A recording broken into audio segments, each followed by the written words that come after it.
इस कहानी की शुरुआत होती है 16 साल के एक लड़के फेंग जुई को दिखाते हुए, जिसे फिलहाल अपनी सुविधा के लिए हम सिर्फ फेंग कहकर बुलाने वाले हैं। फेंग और उसके एक दोस्त आई का पिछले कुछ महीनों से दूसरे कॉलेज के कुछ लड़कों के साथ लफड़ा चल रहा है, तो आज उसी का सेटलमेंट करने के लिए फेंग इन लड़कों से लड़ने के लिए यहाँ आया हुआ है।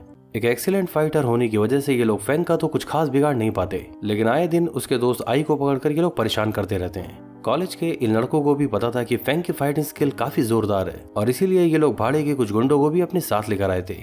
अकेला ही फेंग उन सबसे जाकर भिड़ जाता है और एक एक करके उन सारे लड़कों को बहुत बुरी तरह से पीटने लगता है। इस लड़ाई के शुरू होने से पहले भी इन लड़कों ने फेंग को ही ऑफर दिया था कि अगर वो अपने दोस्त आई को बचाने की जिद छोड़ दे तो इन लोगों का फेंग से फाइट करने का कोई इरादा नहीं। लेकिन फेंग एक ऐसा इंसान है जो खुद कभी किसी से लड़ाई नहीं करता, लेकिन अगर बात आ जाए उसके फ्रेंड्स और फैमिली पर, तो इस शहर में ऐसा कोई भी नहीं जो फेंग के मार्शल आर्ट का मुकाबला कर सके।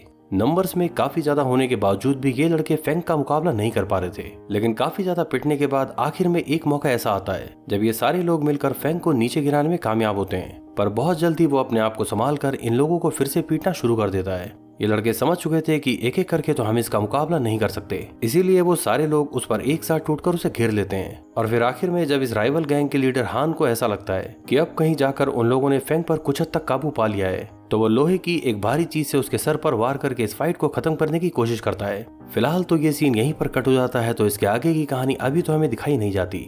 इसके बाद हमें यहाँ से कुछ साल बाद का समय दिखाया जाता है। हम देखते हैं कि फेंग अब 21 साल का हो चुका है और अभी अभी वो जेल से छूटकर बाहर आया है, यानी कि उस दिन की फाइट में फेंग की जान बच गई थी और पिछले 5 सालों से वो जेल में था। यहाँ अजीब बात तो ये थी कि फेंग से मिलने के लिए कोई भी नहीं आया, और अब इतने सालों बाद जेल से बाहर आकर उसे बिल्कुल समझ नहीं आता कि वो कहाँ जाए। खैर, इसके बाद वो अपने एक पुराने दोस्त सोपो से मिलने के लिए उसके पास जाता है। इतने सालों बाद फेंग को अपने सामने देखकर सोपो तो काफी खुश होता है, लेकिन उसकी वाइफ को देखकर ये साफ पता चल रहा था कि उसे फेंग का यहाँ आना बिल्कुल भी पसंद नहीं आया। सोपो तो चाहता था कि जब तक फेंग को कोई रुकने का ठिकाना नहीं मिल जाता तब तक के लिए वो सोपो के साथ उसके घर पर ही रहे, लेकिन सोपो की वाइफ तो उसे यहाँ 1 मिनट के लिए भी बर्दाश्त नहीं कर पा रही थी। तो कुछ ही मिनटों में वो एक नया बखेड़ा शुरू करके सोपो से लड़ने लगती है।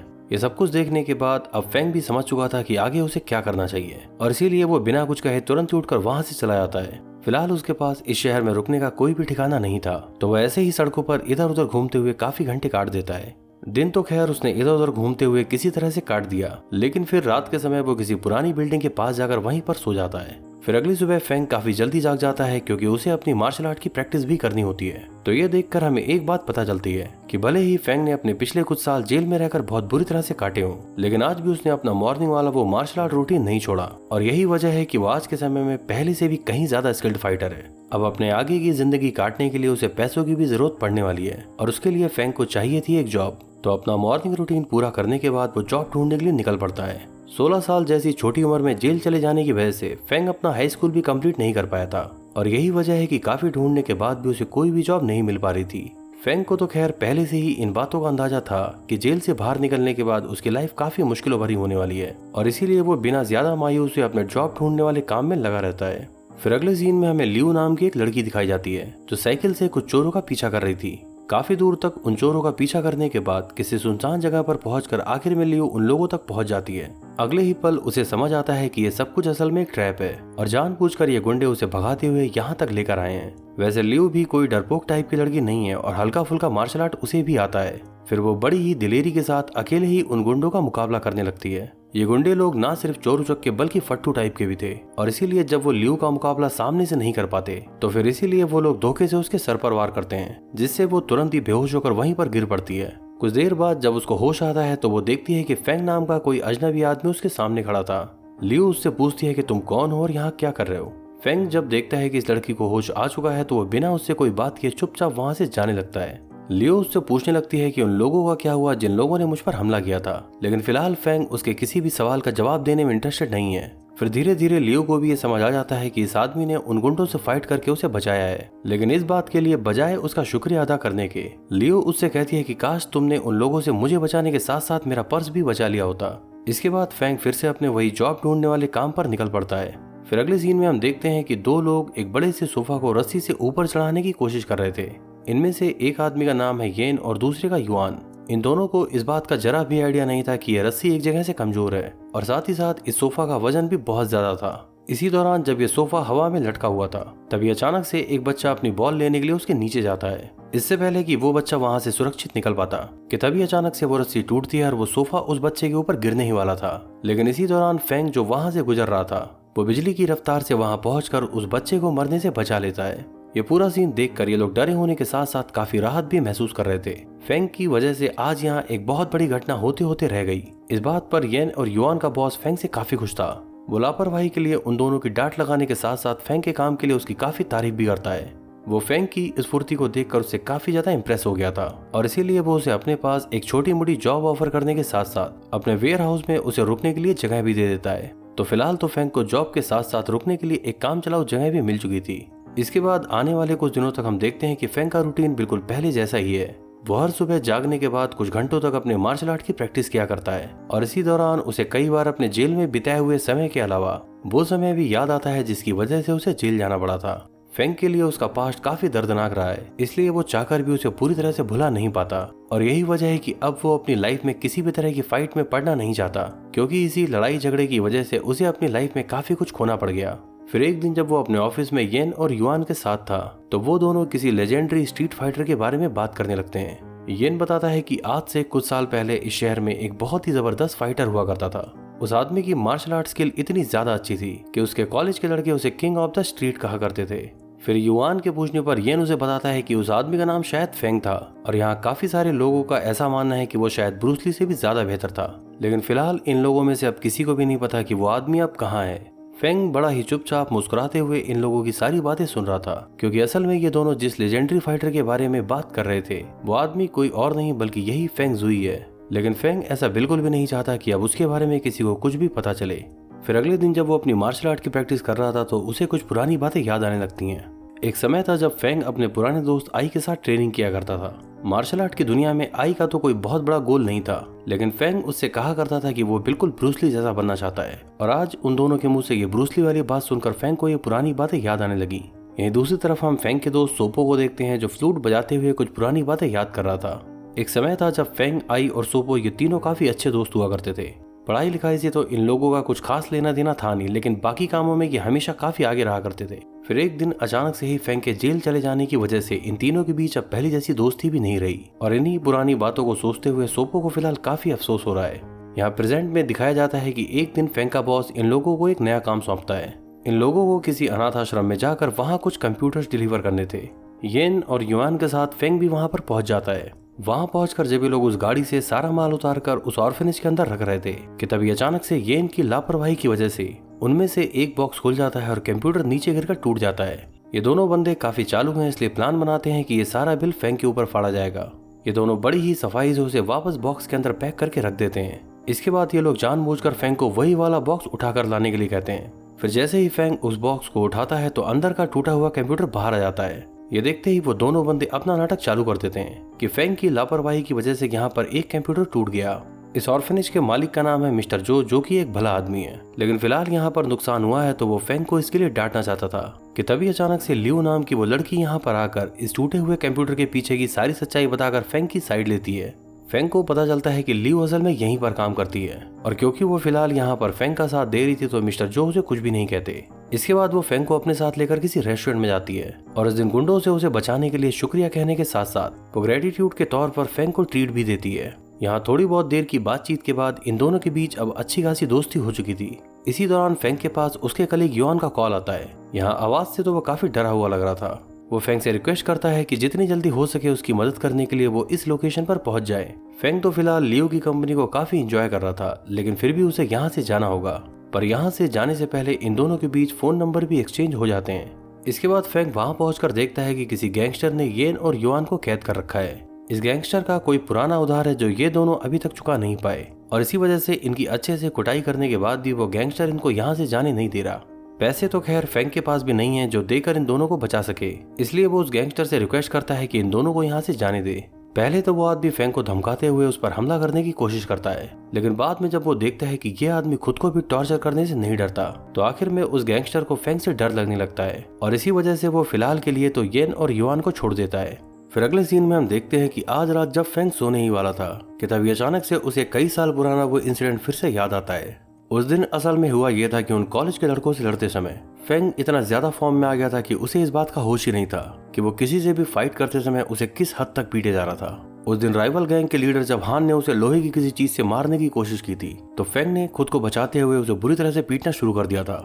इस लड़ाई में फेंग इतना आगे निकल गया कि उसे इस बात का पता तक नहीं चला कि कब उसके हाथों हान की जान चली गई। और यही वजह थी कि 5 साल पहले फेंग को जेल जाना पड़ा।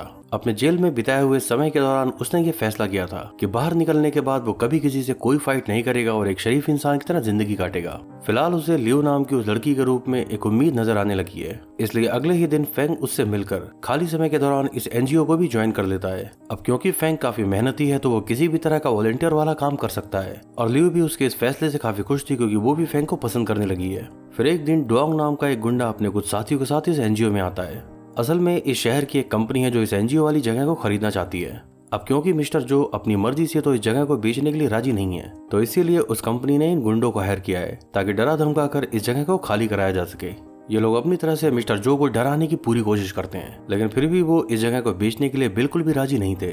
फेंग भी ये सारी चीजें देख रहा था तो वो समझ चुका था कि ये मामला अभी और भी आगे बढ़ने वाला है।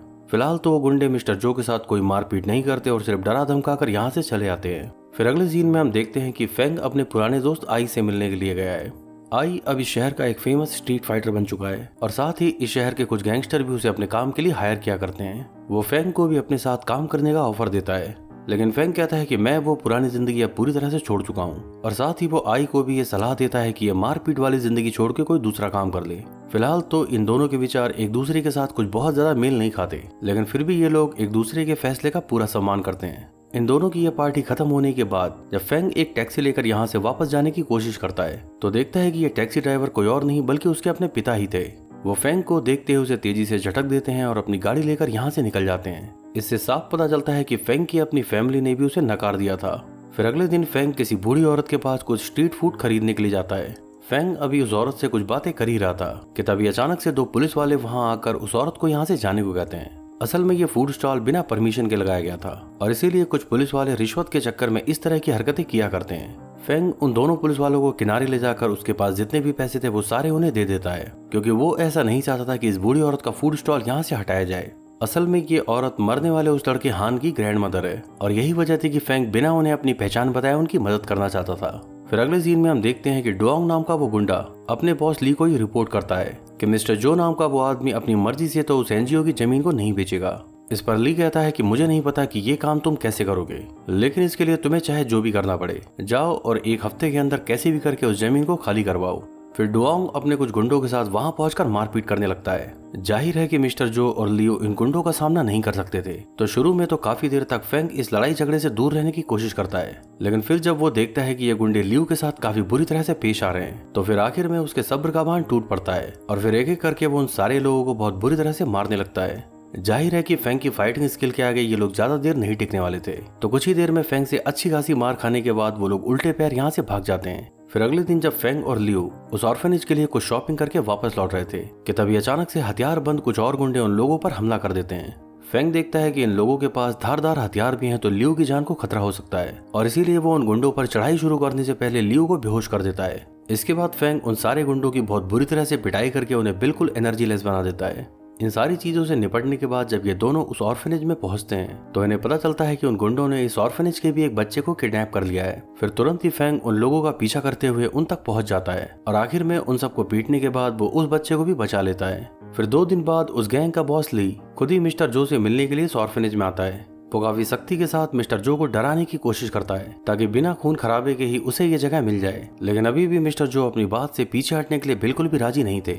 फिर बातचीत के दौरान ये मामला थोड़ा गर्मा जाता है और जब ली का एक आदमी मिस्टर जो को हट करने की कोशिश करता है कि तभी अचानक से फेंग उसे एक जबरदस्त किक मार के बिल्कुल किनारे कर देता है। गैंग लीडर ली भी अब तक ये बात समझ चुका था कि इस आदमी के यहाँ रहते हुए तो हम इस जगह को हासिल नहीं कर सकते और इसीलिए वो फेंग से कहता है कि अब इस जगह का फैसला एक फाइट से ही होगा। वो फेंग से कहता है कि अगर तुमने मेरे फाइटर्स को हरा दिया तो फिर मैं या मेरा कोई भी आदमी मिस्टर जो को कभी भी परेशान नहीं करेगा, लेकिन अगर तुम उस फाइट में हार गए तो मिस्टर जो को हमारे बताए हुए दाम पर इस जगह को बेचना होगा। फेंग बिना किसी झिझक के तुरंत ही उसकी इस डील को मान लेता है। इसके बाद ली अपने खास आदमी डुआंग को ही ऑर्डर देता है कि वो फेंग से फाइट करने के लिए जल्द से जल्द इस शहर के कुछ अच्छे फाइटर्स का जुगाड़ करे। यहीं दूसरी तरफ मिस्टर जो इस बात से खुश तो हैं कि फेंग की वजह से अभी तक उनकी यह जगह बची हुई है, लेकिन साथ ही उन्हें इस बात की फिक्र भी थी कि इन सब चक्करों की वजह से कहीं फेंग की जान पर कोई मुसीबत ना आ जाए। इसके बाद जब लियो फेंग को उसके घर ड्रॉप करने के लिए जा रही थी तो बातचीत के दौरान ये दोनों ही एक दूसरे के साथ अपने पेनफुल पास्ट को शेयर करते हैं। यहाँ बाहर की दुनिया में चाहे जितनी भी लड़ाइयाँ चल रही हों, लेकिन इन दोनों के अंदर अब एक दूसरे के प्रति प्यार और भी ज्यादा बढ़ता जा रहा था। फिर कुछ दिन बीतने के बाद आज फाइनली वो दिन आ जाता है जब फेंग को उस ऑर्फेनेज को बचाने के लिए ली के कुछ स्ट्रीट फाइटर से फाइट करना था। ली की प्लानिंग के अनुसार फेंग को यहाँ पर 3 राउंड क्लियर करने होंगे, यानी कि उसे बारी बारी से ली के द्वारा लाए गए 3 फाइटर से लड़ना होगा। इनके एग्रीमेंट को साइन करने के बाद जब ली का मुकाबला उसके पहले फाइटर से होता है तो फेंग की मार्शल आर्ट स्किल के आगे वो आदमी कुछ मिनट भी नहीं टिक पाता। वैसे तो ये भाड़े के फाइटर्स भी अच्छे खासे थे, लेकिन फेंग की फाइटिंग स्किल के आगे टिक पाना इन लोगों की बस की बात नहीं थी। इस पहले राउंड को क्लियर करने के बाद वो बहुत ही आसानी से उस दूसरे फाइटर को भी हरा देता है। फिर तीसरे राउंड में फेंग को चौंकाने के लिए उसके लिए यहाँ पर एक सरप्राइज प्लान किया गया था। वो देखता है कि ये तीसरा फाइटर कोई और नहीं बल्कि उसके बचपन का दोस्त आई है। फेंग उससे रिक्वेस्ट करते हुए उसे कन्विंस करने की कोशिश करता है कि वो इस फाइट से दूर रहे और इन बुरे लोगों का साथ देना भी छोड़ दे, लेकिन जवाब में आई कहता है कि फिलहाल इस फाइट को करना मेरी मजबूरी है, और बस इतना कहते ही वो फेंग के ऊपर टूट पड़ता है। फेंग अपने दोस्त से फाइट नहीं करना चाहता था, इसलिए उस पर बिल्कुल भी अटैक नहीं करता। इस पूरी फाइट के दौरान वो सिर्फ और सिर्फ खुद को आई के अटैक से बचाने की कोशिश कर रहा था। इस फाइट के दौरान आई ये महसूस करता है कि चोट खाने के बाद भी फेंग उस पर अटैक करने के लिए तैयार नहीं है, और इसी बीच उसे फेंग के साथ बिताए हुए अपने कुछ पुराने दिनों की याद आने लगती है। ये सब कुछ सोचकर वो थोड़ा इमोशनल हो जाता है और खुद भी इस फाइट को रोक देता है। इसके बाद जब वो ली से कहता है कि वो अपने इस दोस्त के साथ आगे फाइट नहीं कर सकता तो ली उसकी इस बात से नाराज होकर धोखे से उसका हाथ तोड़ देता है। ये देखकर फेंग को काफी गुस्सा आता है और एक बार को तो उसने इस पूरी गैंग को यहीं पर खत्म करने का प्लान भी बना लिया था, लेकिन आई उसे रोकते हुए कहता है कि ये बात अब यहीं पर खत्म हो चुकी है, इसलिए बेहतर होगा कि इसे और आगे ना बढ़ाया जाए। खैर ली के साथ फेंग की वो डील अब पूरी हो चुकी थी, तो बिना इस बात को और आगे बढ़ाए वो अपने दोस्त आई के साथ यहाँ से चला जाता है। फिर रात के समय फेंग को ये रियलाइज होता है कि वो अपने आसपास के लोगों के लिए काफी अनलकी है। वो जब से जेल से छूट कर आया है उसके ना चाहते हुए भी यहाँ पर फाइट्स बढ़ती जा रही है, और इसीलिए वो फैसला करता है कि इन सबको छोड़कर वो इस शहर से कहीं दूर चला जाएगा। लियो को जब ये पता चलता है तो उसे काफी ज्यादा दुख होता है, लेकिन फिर भी उसकी सलामती के लिए वो उसे एक भारी दिल के साथ अलविदा कह देती है। लेकिन इससे पहले कि फेंग इस शहर को छोड़कर यहाँ से जा पाता कि तभी अचानक से ही उसके सामने एक नया स्यापा खड़ा हो जाता है। वो देखता है कि गैंगस्टर ली के आदमी अब पहले से भी कहीं ज्यादा एग्रेसिव हो चुके हैं, और वो बारी बारी से उन सारे लोगों को टारगेट कर रहे हैं जिनका कुछ ना कुछ कनेक्शन फेंग के साथ था। यहाँ तक कि उन लोगों ने मिस्टर जो को किडनैप करने के साथ साथ फेंग के फादर और हान की ग्रैंड मदर पर भी हमला करने की कोशिश की। फिलहाल तो फेंग अपने फादर और हान की ग्रैंड मदर को उन गुंडों से बचा लेता है, लेकिन इसके बाद जब वो उनका ट्रीटमेंट करवाने के लिए उन्हें हॉस्पिटल लेकर गया था तो यहाँ पर उसके पास लियो की कॉल आती है, जिससे उसे पता चलता है कि मिस्टर जो को किडनैप कर लिया गया है। फेंग जो अब तक गैंगस्टर ली के जुल्म से काफी ज्यादा तंग आ चुका था, वो फैसला करता है कि इस गैंग को निपटाने के बाद ही अब यहाँ से कहीं जाया जाएगा। इसके बाद वो पूरी तैयारी के साथ ली के उस अड्डे पर पहुंच जाता है जहां उसने फेंग को खत्म करने के लिए पहले ही काफी सारे गुंडों को तैनात कर रखा था। ली के ज्यादातर भाड़े के गुंडों को तो फेंग आसानी से हरा देता है, लेकिन इसके बाद जब उसका सामना ली के खास आदमी डुआंग से होता है तो यहाँ पर फेंग को भी थोड़ी बहुत मशक्कत का सामना करना पड़ता है, क्योंकि ये एक शॉर्ट फाइट थी। डुआंग को तो लगा था कि फेंग एक स्ट्रीट फाइटर है, इसलिए उसे तलवार के साथ फाइट करना नहीं आता होगा, लेकिन कुछ ही मिनटों की लड़ाई के बाद फेंग उसे भी मार पीट कर अधमरा कर देता है। इन सारे लोगों से निपटने के बाद वो फाइनली उस कमरे में पहुंचता है जहां मिस्टर जो को किडनैप करके रखा गया था, लेकिन इससे पहले कि वो इन रस्सियों को खोलकर मिस्टर जो को यहाँ से ले जा पाता वो देखता है कि ली अपने हाथ में एक गन लिए यहाँ उसका पहले से ही इंतजार कर रहा था। ली इस बात को जानता था कि वो फाइट में तो इस आदमी का मुकाबला नहीं कर पाएगा, और इसीलिए वो बिना कुछ ज्यादा सोचे वो फेंग के ऊपर गोली चला देता है। ये गोली उसके कंधे में लगती है, जिससे फिलहाल तो उसकी जान बच जाती है, लेकिन इसके बाद जब वो खुद ही उस गन को अपनी खोपड़ी पर पॉइंट करके ली से गोली चलाने के लिए कहता है तो हद से ज्यादा डर जाने की वजह से ली उस ट्रिगर को नहीं दबा पाता। लेकिन इसके बाद जब ली ट्रिगर दबाने ही वाला था कि तभी अचानक से फेंग पलटवार करके उसकी गन से उसे ही शूट कर देता है। इस फायरिंग के कुछ ही सेकंड्स के अंदर ली तो मारा जाता है, लेकिन घायल होने की वजह से फेंग भी बेहोश होकर वहीं पर गिर जाता है। इसके कुछ दिनों बाद जब फेंग को होश आता है तो वो देखता है कि वो किसी हॉस्पिटल में है और लियो उसके सामने यहाँ बैठी हुई थी। लियो उसे बताती है कि अब सब कुछ ठीक हो चुका है और गैंगस्टर ली की वो पूरी गैंग अब खत्म हो चुकी है। यहाँ कुछ दिनों तक चले इलाज के बाद जब फेंग डिस्चार्ज होकर इस हॉस्पिटल से बाहर जाता है तो देखता है कि उसकी ये नई दुनिया अब पहले से काफी ज्यादा बदल चुकी है। फेंग के फादर ने उसे माफ करने के साथ साथ अब पूरी तरह से अपना लिया था और वो चाहते हैं कि उनका बेटा अब उनके ही साथ रहे। फेंग भी इस बात से काफी खुश था, क्योंकि इस दुनिया में उसके फादर के अलावा उसका कोई भी नहीं। मूवी के आखिरी सीन में हमें दिखाया जाता है कि फेंग ने यह फैसला लिया है कि वो इस शहर को छोड़कर कहीं नहीं जाएगा और साथ ही वो लियो के सामने अपने मोहब्बत का इजहार करने में अब और ज्यादा देर नहीं करना चाहता और इसीलिए वो फूलों का एक सुंदर सा गुलदस्ता खरीद के लियो को प्रपोज करने के लिए निकल पड़ता है। यहाँ सफर के दौरान वो लियो के साथ बिताए हुए अपने हसीन पलों को इमेजिन कर रहा था और साथ ही साथ इन पलों में वो उस खूबसूरत सपने को भी देख रहा था कि लियो से शादी करने के बाद उसकी जिंदगी पहले से कितनी अलग और बेहतर होने वाली है। और ऐसे ही हैप्पी एंडिंग के साथ ये कहानी यहाँ पर समाप्त होती है।